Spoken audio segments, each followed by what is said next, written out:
जय माँ गंगे, जय माँ सरस्वती। आज मैं जो प्राचीन नदी सरस्वती थी उसके विषय में कुछ बताने की कोशिश करती हूँ। हो सकता है कि आप लोगों को अच्छा लगा है। सरस्वती नदी जैसे कि प्रयागराज में त्रिवेणी है, कुंभ लगता है, वहाँ पर लोग त्रिवेणी में स्नान करने जाते हैं जिसको कि संगम कहते हैं। महागंगा, यमुना और सरस्वती का संगम, यह त्रिवेणी संगम कहलाता है। जो सरस्वती लुप्त हो गई है उसी के विषय में मैं कुछ जानकारी आपको देना चाहती हूँ। जैसे जो हमारे वेद हैं, 4 वेद हैं। ऋग्वेद में महानदी सरस्वती को अमृत ने नदीत में देवित में कहा गया है और सरस्वती नदी की स्तुति में 75 मंत्रों की स्तुति या रचना की गई है। ऋग्वेद में सरस्वती को 7 बहनों की महानदी कहा गया है। ये 7 बहनें कौन कौन से हैं? Number 1 Saraswati, number 2 Jhelum, number 3 Sindhu, number 4 व्यास, नंबर 5 सतलज और नंबर 6 रावी और नंबर 7 चिनाब। तो इस प्रकार सरस्वती की ये 7 बहनें कही गई हैं। सरस्वती और ये सब 6 मिलकर के 7 बहनें कही गई हैं। ऋग्वेद में तो सरस्वती की इतनी महिमा गाई गई है जिसका कि वर्णन नहीं किया जा सकता है। यजुर्वेद में सरस्वती की 5 सहायक नदियाँ बताई गई हैं।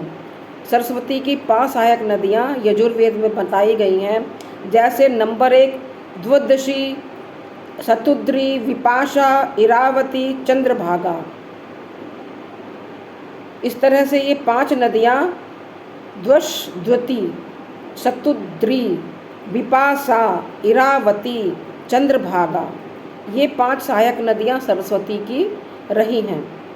यजुर्वेद में सरस्वती की स्तुति में 68 मंत्र लिखे गए हैं और सामवेद में 2 मंत्र लिखे गए हैं।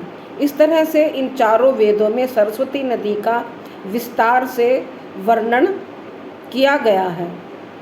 सरस्वती नदी एक महान नदी रही है और इसकी महिमा आज भी गाई जाती है और इसकी महिमा इन चारों वेदों में बताई गई है। सरस्वती नदी पितरों के मुक्ति के लिए भी बताई गई है, जहाँ लोग आकर के तर्पण करते थे। प्राचीन नदियों के कुछ नाम हैं जो कि मैं आपको बता रही हूँ, हो सकता है कि आपको अच्छे लगे। जो प्राचीन नाम है शतुद्री, वो वर्तमान नाम सतलज नदी हो गया है। प्राचीन नाम है विपाशा, अब वर्तमान नाम जो है व्यास हो गया है।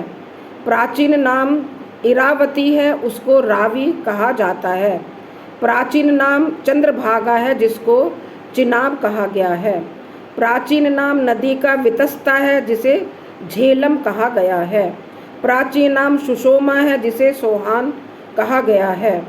प्राचीन नाम नदी का अर्जी किया है जिसको कि व्यास नदी कहा गया है। प्राचीन नाम परुषणी नदी का रावी अब हो गया है।